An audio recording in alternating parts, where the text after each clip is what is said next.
Welcome to Shri Shri food. આપણે દિવાળી પર વર્કી નમકીન પૂરી તો બનાવતા જ હોઈએ છીએ, પણ આજે કંઈક અલગ રીતે, કંઈક હટકે નવી જ રીતથી કેશ્યુ વર્કી પૂરી બનાવીશું। તો કેશ્યુ વર્કી પૂરી એકવાર બનાવશો તો વારંવાર બનાવવી જ પડશે। તે એકદમ ટેસ્ટી અને એકદમ ક્રિસ્પી બને છે। તો ચાલો વર્કી કેશ્યુ પૂરી બનાવવાની શરૂઆત કરીએ। તો તેના માટે અહીં અમે 1 કપ મેંદો લીધેલો છે। વજન માટે 150 ગ્રામ છે। 4 ટેબલસ્પૂન દળેલી ખાંડ, 1 ટેબલસ્પૂન કાજુનો પાવડર, ચપટી ઇલાયચી પાવડર, 1.5 ટેબલસ્પૂન જામેલું બટર લીધેલું છે અને લોટ બાંધવા માટે જરૂર પ્રમાણે પાણી લઈશું અને તળવા માટે તેલ।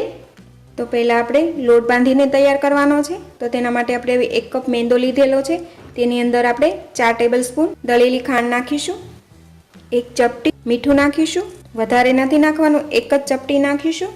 1 ટેબલસ્પૂન કાજુનો પાવડર નાખીશું। કાજુનો પાવડર ન લેવો હોય તો તમે મિલ્ક પાવડર પણ નાખી શકો છો। એલચી પાવડર પણ નાખીશું। હવે તેમાં જામેલું બટર નાખીએ અને તેને હાથથી બરાબર મિક્સ કરી લઈએ।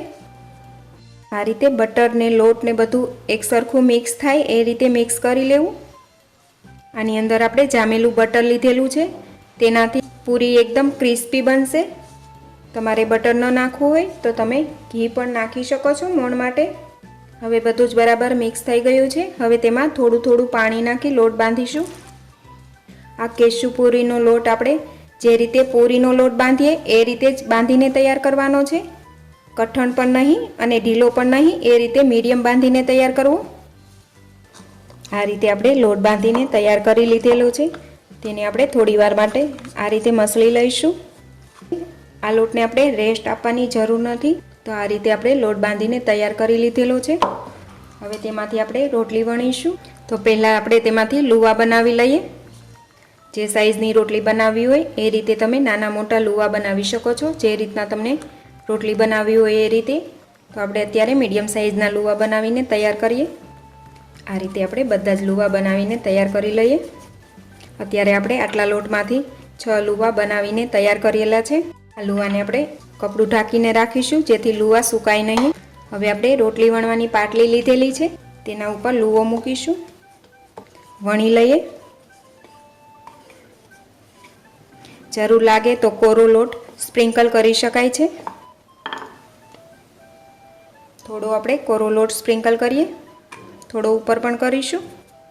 હવે તેને પાતળી વણીને તૈયાર કરી લઈએ। આ રીતે વણતા આપણે ગોળ પાતળી વણીને તૈયાર કરીશું। થોડી રોટલી વણાઈ જાય ત્યારબાદ આપણે પાટલીને આ રીતે ઉચકરા વણી લઈશું। હવે આપણી એક રોટલી વણાઈને તૈયાર છે, તેને આપણે એક પ્લેટમાં લઈ લઈએ। એ જ રીતે આપણે બીજી રોટલી પણ વણીને તૈયાર કરીએ। આ રીતે આપણી બીજી રોટલી પણ વણાઈને તૈયાર છે। તો રોટલી ઉપર આપણે ઘી લગાવીશું। આ રીતે આપણે આખી રોટલી ઉપર ઘી લગાવીને તૈયાર કરી લઈએ।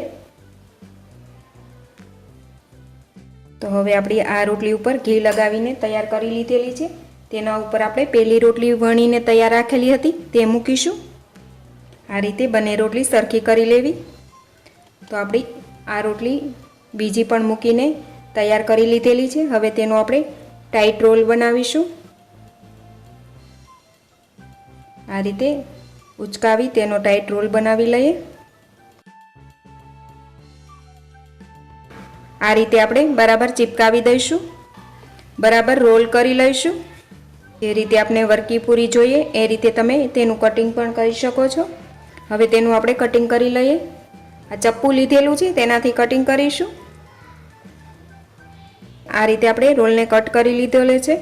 હવે એક લુવો લઈ તેને આ રીતે પ્રેસ કરી દઈએ। આ જ રીતે બધા જ લુવા તૈયાર કરીશું। તો આ રીતે બધા જ તૈયાર કરી લીધેલા છે।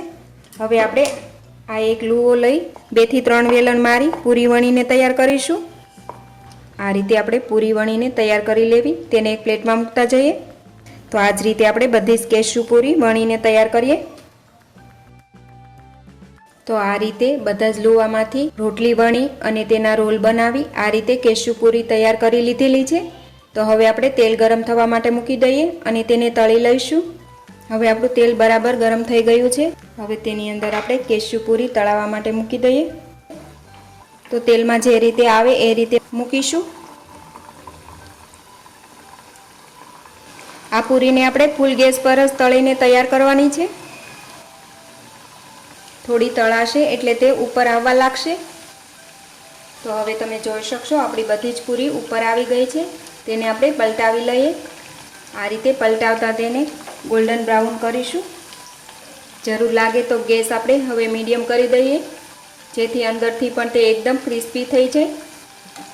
આ રીતે એકવારની કેશુ પૂરી તળવામાં 4 થી 5 મિનિટનો ટાઈમ લાગે છે. હવે આપણી આ કેશુ પૂરી એકદમ સરસ ગોલ્ડન લાઇટ કલર થઈ ગયો છે. તેને આપણે બહાર લઈ લઈએ. તો તેને થોડી વાર માટે આ રીતે રાખીશું, જેથી એકદમ સરસ રીતે તેમાંથી તેલ નીતરી જાય અને કડાઈમાં આવી જાય. પૂરીને આપણે એક પ્લેટમાં લઈશું. આ જ રીતે આપણે બીજી પૂરી પણ તળીને તૈયાર કરી લઈએ. એ પહેલાં જો તમે હજી સુધી અમારી ચેનલ સબસ્ક્રાઈબ નથી કરી તો પ્લીઝ અહીંયા ક્લિક કરો એટલે સબસ્ક્રાઈબ થઈ જશે અને બેલ આઇકન પર ક્લિક કરશો એટલે તમને અમારા નવા વિડીયો મળતા રહે. અને વિડીયો પસંદ આવે તો પ્લીઝ લાઈક પણ કરો અને તમારા ગ્રુપમાં શેર પણ કરવાનું ભૂલતા નહીં. તો હવે આપણી બધી કેશુ વર્કી પૂરી તળાઈને તૈયાર છે. તો તમે પણ આ રીતે કેશુ વર્કી પૂરી જરૂરથી બનાવજો. તમે એકવાર બનાવશો તો આ પૂરી તમારે વારંવાર બનાવવી પડશે. તો આપણે આ કેશુ વર્કી પૂરી અલગ જ ઇન્ગ્રીડિયન્ટ્સ યુઝ કરીને બનાવેલા છે અને આ એકદમ યુટ્યુબ પર નવી જ રેસીપી છે. તો તમે પણ જરૂરથી બનાવજો અને તમારા એક્સપિરિયન્સ શેર કરજો. તો ફરી મળીશું એક નવી રેસીપી સાથે.